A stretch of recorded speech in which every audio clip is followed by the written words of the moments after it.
అనేటువంటి నాటికను ఈ సమయంలో ప్రదర్శించడం జరుగుతున్నది. అలాగే ఈ ఆత్మఫలము అనేటువంటి మాట పరిశుద్ధ బైబిల్ గ్రంథములు గల్తీయులకు రాసినటువంటి పత్రిక 5వ అధ్యాయం 22వ వచనంలో మనకు కనిపిస్తుంది.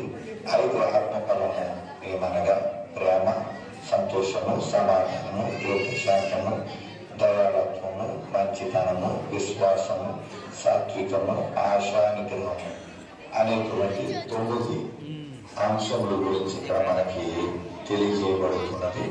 ఒక్కొక్క అంశము మన ఆత్మీయంగా ఉన్నటువంటి వారు ప్రతి ఒక్కరు కూడా జీవించవలసినటువంటి జీవితం గురించి తెలియజేయబడుతున్నది. ఈ 9 రకాలైనటువంటి అంశాలు కలిగినటువంటి ఒక జీవితాన్ని క్రైస్తవులు జీవించినప్పుడు అది ఆత్మ ఫలముగా చూపించబడుతుంది. అంటే ఆత్మీయంగా మనం ఫలించినటువంటి వారిగా మనము అన్నమాట చూపించబడుతున్నట్లుగా దైవ గ్రంథాన్ని బట్టి మనం గమనించగలుగుతామండి. దేవుని పిల్లలారా, ఈ సమయంలో ఈ యొక్క నాటికను ప్రదర్శించడానికి బిడ్డలు సిద్ధంగా ఉన్నారు. ఒక్కొక్క మనిషి ఒక్కొక్క ఆత్మ సంబంధమైన ఫలములో ఉన్నటువంటి ఒక భాగముగా అన్నమాట ప్రేమ మొదలుకుని ఆశా నిగ్రహం వరకు ఉన్నటువంటి 9 అంశంలోనూ వారు 9 అక్కడ ప్రదర్శించడం జరుగుతున్నది. దయచేసి అందరూ కూడా ఈ విషయాన్ని గమనించి ఈ యొక్క నాటికను చూసి అందరూ కూడా సంతోషించాలని మనవి చేస్తున్నానండి.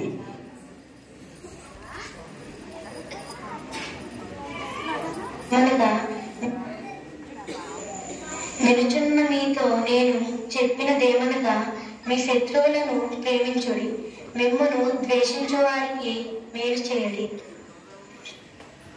హృదయముతోను నీ పూర్ణాత్మతోను నీ పూర్ణ మనసుతోను నీ దేవుడైన ప్రభువును ప్రేమింపవలెను. ఇది ముఖ్యమైనదనియు మొదటిదనియు ఆజ్ఞ. నిన్ను వలె నీ పొరుగు వారిని ప్రేమింపవలెను. 2వ ఆజ్ఞయు దారి వంటిదే.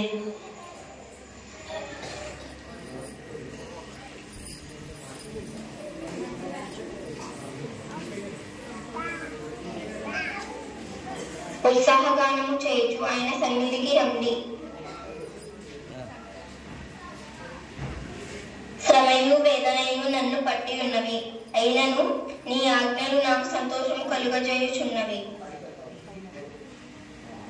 సత్యమైతే మీ చేతనైనంత మట్టుకు సమస్త మనుషులతో సమాధానముగా ఉండుడి.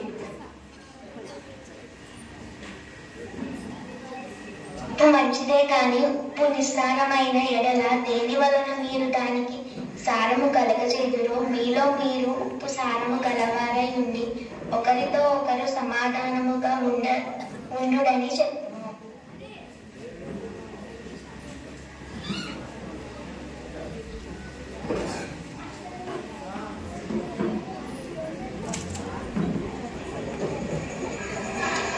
కలిగించు ఐక్యమును కాపాడుకున్నటంలో శ్రద్ధ కలిగిన వారై ప్రేమతో ఒకరినొకరు సహించుచు, మీరు పిలువబడిన పిలుపునకు తగినట్లుగా దీర్ఘశాంతముతో కూడిన సంపూర్ణ వినయముతోనూ సాత్వికముతోనూ నడుచుకునవలెను. వాక్యమును ప్రకటించుము, సమయమందు అసమయమందు ప్రయాసపడుము, సంపూర్ణమైన దీర్ఘశాంతముతో ఉపదేశించుచు, ఖండించుము, గద్దించుము, బుద్ధి చెప్పుము.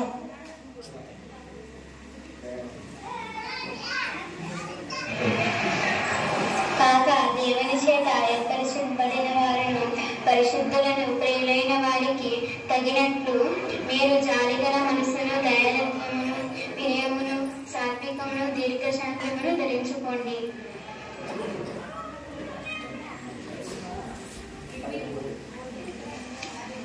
వెలుగు ఫలము సమస్త విధములైన మంచితనము, నీతి, సత్యమును వాటిలో కనబడుచున్నది.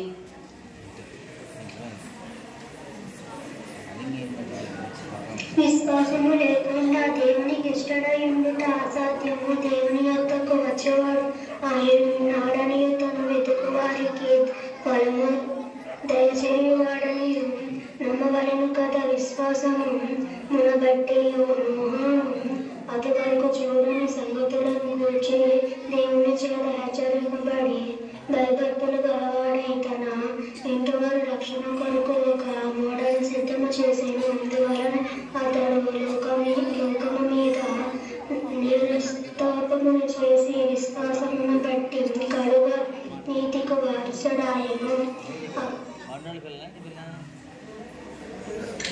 అబ్రహాము శోధింపబడి విశ్వాసమును బట్టి ఇస్సాకును బలి అర్పించెను.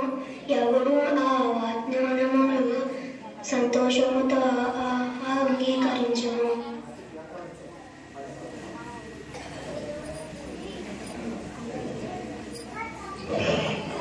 ప్రతి సత్కారము చేయుటకు సిద్ధపడి ఉండేవారు. మనుషులందరి ఎడల సంపూర్ణమైన సాత్వికము కనపరచు. ఎడని దృష్టింపక జగడమారిన వారికి శాంతులనే ఉండవను. వారికి జ్ఞాపకము చేయు.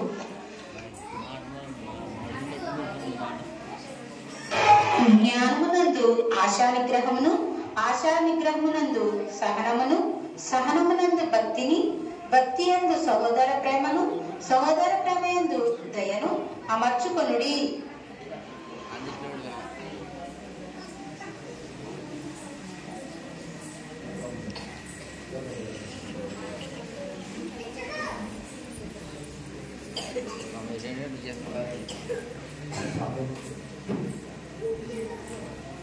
అలాంటి సమయంలో ఆత్మఫలం అనేటువంటి ఈనాటి బిడ్డలు ప్రవేశించున్నారు. ఆత్మఫలం అనగా 9 రకాలైన అంశంలో కలిగినటువంటి దాన్ని ఆత్మఫలం అంటుంటాం. అయితే ఈ 9 రకాలైన అంశములను బిడ్డలు సమయంలో ప్రదర్శించున్నారు. అంటే క్రైస్తవులుగా జీవిస్తున్న ప్రతి ఒక్కరికి తప్పనిసరిగా ఈ 9 యొక్క అంశంలో కలిగి ఉండాలి. దాన్ని ఆత్మ ఫలము అని అంటారు. అంటే ఈ 9 రకాలైన అంశాలు ఎప్పుడైతే క్రైస్తవుల్లో ఉన్నాయో అప్పుడు వారు నిజమైనటువంటి క్రైస్తవులని మనం గమనించగలమండి. ఈ సాత్వికము, ఆశా నిగ్రహము, ప్రేమ, సంతోషము, సమాధానము, దీర్ఘశాంతము, అలాగే దయాళత్వము, మంచితనం అనేటువంటి ఈ 9 అంశములను బిడ్డలు ప్రదర్శించి ఉన్నారు. ఈ బిడ్డలను దేవుని దీవించి ఆశీర్వదించిన గాక ఆమేన్.